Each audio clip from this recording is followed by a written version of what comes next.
Gli autieri arrivano questo weekend a Treviso, che particolarità c'è di questo raduno? Ci può un po' raccontare e anche raccontare questa associazione? In pochissime battute, il nostro raduno è una riunione di veterani che vogliono essere al servizio della popolazione. Vogliamo a Treviso mostrarci per quello che abbiamo e quello che sappiamo fare, a disposizione, ripeto, della collettività e dei più giovani. Ci occupiamo di protezione civile, ci occupiamo di educazione stradale, ci occupiamo di cultura motoristica e di diffusione della cultura della difesa, che non è quella di imbracciare solo un fucile, ma di quella di travasare alle nuove generazioni quello che sappiamo fare.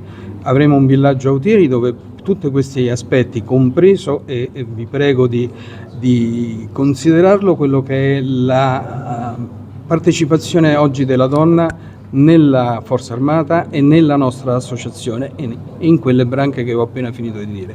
Poi ci occuperemo anche di quello che è una mostra di pittura, che come tema abbiamo messo gli autieri, ma dove oltre una trentina di artisti si sono sbizzarriti, e mostreremo questo in Palazzo del Trecento, e concluderemo questa carrellata diciamo culturale, se possiamo così dirla, a disposizione di Treviso, che è una città che ci ha sempre voluto bene, da cui ha visto nascere quelli che sono gli autieri nel lontano 1916, con quello che è l'inno svelato, cioè cosa credevamo di conoscere del nostro inno nazionale.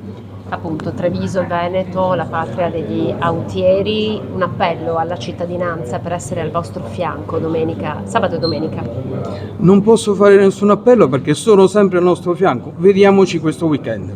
Perfetto, grazie. Grazie. Grazie Presidente.